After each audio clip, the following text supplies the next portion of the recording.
Before we get into the latest NFL rumors coming out of Week 4 with Monday Night Football still to go, we are trying to get to 381,500 subscribers. Help us get there. Hit that sub button for more free NFL YouTube videos right now.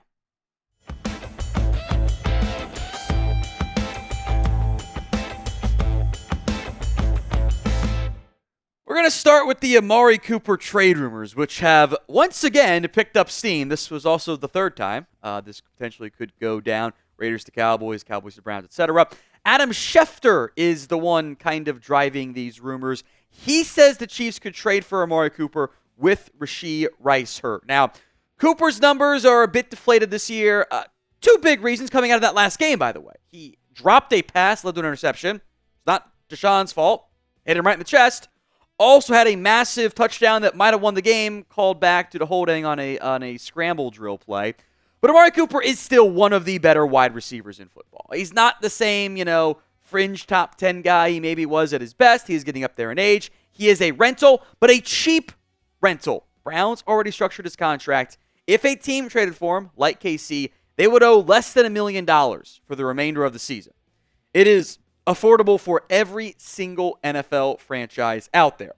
Now, the Chiefs are going to be seemingly without Rashee Rice for the year. Still some TBD on that front as of filming, not officially announced as the feared torn ACL. Marquise Brown is out.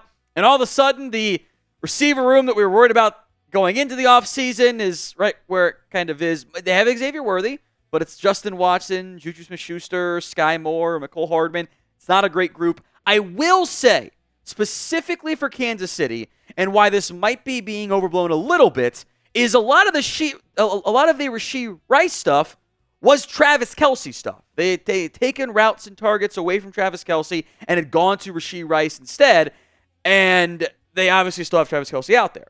So I think a receiver is still a need, but I don't think it's as dire as previous luck, because Rashee Rice was basically a quick pass, crosser, screen, yak guy. He wasn't being deployed truly as a actual route running receiver like Amari Cooper is. So it's a very different role that you'd actually be filling in there if you went out and tried to acquire him. The Browns, meanwhile, look, if they want to blow it all up, that puts them in a pretty unique spot of he's on a rental. They haven't been very good. They're aggressive, in a weird spot overall. So do you think the Browns will trade Amari Cooper? Y for yes, N for no. Let me know in the comment section, the pinned comment, actually, of today's show, especially if the ad comes here on YouTube. Now, Amari was not the only player that Schefter mentioned as a potential trade target for Kansas City. He also mentioned Diontae Johnson, who has been a good receiver over the course of his NFL career, currently playing for a struggling Panthers team that strike us as sellers. DeAndre Hopkins, I want to check in on where the Titans sit after this week, because they're going to have Monday Night Football tonight. Then the bye week and they're winless. It starts to make sense to shop an older veteran, especially if you're just kind of out to an extent on Will Levis already. Peter Schrager of NFL Network also mentioned several different players. He mentioned Amari Cooper as well. Jalin Hyatt, who fits that speedy vertical receiver role, which I think you have in Xavier Worthy. Now, Cooper, Kupp, and Keenan Allen both fit that more slot receiver role, with Kupp being able to do a bit of everything and Allen kind of mostly being a stud, of course, of his career. Would require the Rams to sell. Not sure they do that. I also don't really get the Keenan Allen inclusion there. Why would the Bears do that? Aren't they trying to be competitive? They're coming off a win over the Rams. You can call, but I think you've got issues with the bigger names on that front. But the Chiefs have time. Still got 5.5 weeks till the trade deadline. Got some time to figure some stuff out there. Now, today's show is made possible by Gametime. Gametime is the place for last-minute tickets to your next big event.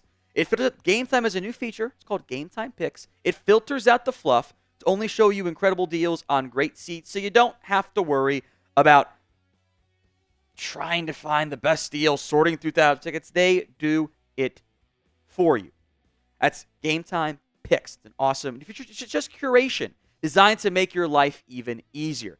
They've got seat views, so it's kind of a panoramic live photo type of deal where you could move your camera around and get a good feel for where you're actually sitting. The lowest price guarantee from Gametime means they will credit you 110% of the difference if you find tickets in the same section and row for less. So download the Gametime app, create your account, and use code CHATSPORTS for $20 off your first purchase.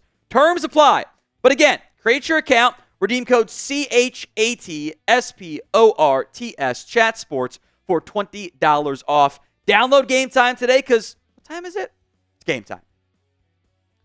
We're once again back with the Davante Adams trade rumors. I know Raiders fans might not like this, and I mostly agree with you guys there. Mike Florio, though, the latest to push it, and when big media outlets keep pushing it, means we're going to talk about it here. That is of the Davante Adams trade before the deadline. Here's what Mike Florio actually said about Davante Adams. Unless they can turn it around without him, why come back before the trade deadline? About Adams coming off of his injury. Given this will be his last year with the Raiders under his current deal, why shouldn't the Raiders send him to a contender like the Jets on or before November 5th? Now, there's several big things you have to consider as it relates to the Raiders and Davante Adams. A, they might not be out of it. They've got Week 5 against Denver. I think that's a winnable football game. The Steelers always win a bunch of close games, but I think they can potentially win that matchup. The Rams are super banged up. Chiefs and Bengals maybe not so much, but if they win 2-3 games on that stretch there down the way before we get to the trade deadline, I don't think they're going to be sellers. Now, when Florio mentions the last year of his contract, obviously Adams is under contract for several more years. The way the contract is set up, though, is it's decision time after this season. You either extend him and keep him, or you probably release him or find a trade partner for someone who wants to go out and make a move there and extend him once they trade for him. So there is a real chance Adams is not in Vegas after this upcoming season. But that doesn't mean the Raiders want to bail right now. They're coming off a big-time win. Florio is right. The rumors aren't going to stop. Also, he's the one making them, so it's kind of a self-fulfilling prophecy there. I think it is a check again in 3 weeks. Check in again closer to the trade deadline. If the Raiders keep finding ways to gut out wins, they're not going to trade their best receiver by a massive margin. If it all falls apart, okay, then maybe. Also, you're sending a bad message to your team again, and maybe that's not the path any of those parties involved want to actually pursue. So will the Raiders trade Davante Adams? 1 for yes, they will. 0 for no, they will not. Sound off in the comments of today's show. Talk Russell Wilson to the Miami Dolphins. Adam Schefter floated that idea of the Dolphins. Hey, maybe you go out, you call the Steelers about Russell Wilson. This was before the Week 4 matchup. By the way, Florio's report was after the Week 4 matchup, which made it seem even less logical as far as I was concerned. We haven't seen Russ play this year. He has not been out there for the Pittsburgh Steelers as he battles his calf injury, which is, I think, a pretty big red flag since it's been battling/lingering it for well over a month now. That's not necessarily a very good sign as it relates. Specifically for the Miami Dolphins, I want to see how Jalin plays. Talk more about that in a little bit. But is Russell Wilson really a solution? He's cheap.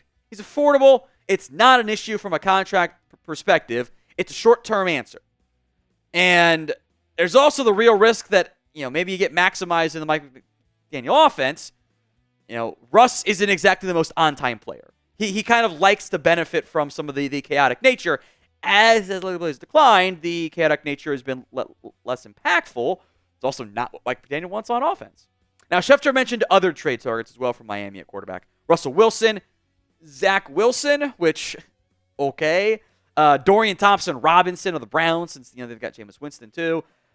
That one is somewhat intriguing. I want to see how Tyler Huntley plays tonight. He's going to start for Miami. He's done some good things in the past. I think he offers enough quick game passing that fits what the Dolphins like to do on offense. I would not bail on Huntley yet. This could be another conversation we have again tomorrow. It looks really bad again in Miami. Might be something we discuss on NFL Live on Tuesday. So who you got on Thursday Night Football? One of 2 matchups tonight. This one may be less intriguing of the 2 games. T for the Tennessee Titans or D for the Miami Dolphins. The one non-trade rumor portion I want to discuss on today's show, Jacksonville. The Jags are 0-4, and things are not looking good at all. Doug Pederson, surprised somehow that he's answering questions about his job security, given that they've been terrible for the last year and a half. Literally one of the worst teams in football. By the way, GM Trent Baalke, you should not be exempt from the conversation either. In fact, it might be worse in terms of the hot seat statuses, despite what ownership might try to do. Now, Jason Lockenfor wrote this on Sunday morning. So keep in mind this came before the Jags lost another classic Jaguars loss, by the way. Here's what an alleged NFL GM told JLC. Pederson's going to be the first head coach to go. For what I saw Monday night, it's over. It's just a matter of time now. The quarterback hasn't looked right since they made the playoffs. Doug's offense is terrible, and the defensive coordinator looks totally in over his head. That's a bad football team. And Trent took Trayvon Walker instead of Hutchinson. You hate to say it, but that's the kind of stuff that gets people fired. By the way, it was Baalke who really wanted Trayvon Walker, FYI. Jonathan Jones, CBS Sports, wrote this. While the relationship between Press Taylor and Doug Pederson has been strong for years, sources point to a strained relationship between Pederson and general manager Trent Baalke, as well as misalignment from owner to GM to head coach and other causes of dysfunction. Look, both those reports came out before week 4, and then Jacksonville lost the most Jacksonville game ever. Like, they got the ball on a huge Tank Bigsby run inside the 5, a chance to go up big over Houston, failed on a 4th down quarterback draw that was dead to rights. I was watching that game and I turned to a buddy and they're like, I'm like, this the most Jaguars thing here would be to not score and then lose the game. And he's like, well, what's right on a 4th down? I'm like, it doesn't matter. Whatever Jacksonville does, it's going to be wrong somehow. They might be cursed. Like they lose in wild ways that has to be incredibly frustrating for a Jags fan to watch. I feel bad for you guys. It's not fun right now. And if you're Jacksonville, fire them both. Do not keep Trent Baalke. It's not a good idea. They've spent a ton of money, and it hasn't worked out far too frequently. They've got a lot of missed draft picks there. He's not good at his job. He hasn't been good at his job. You need real change. And the one thing you can't do right now is you can't be the team that fires the head coach, keeps the GM, comes back a year or two later, fires the GM but keeps the head coach, and gets stuck in that constant cycle. That's a bad cycle to be in. You got misalignment from ownership, GM, and head coach, then replace the GM and head coach and get everybody on the same page. It's not working in Jacksonville. There's a lot of blame to go around. It is, I think, absolutely time for a fresh start.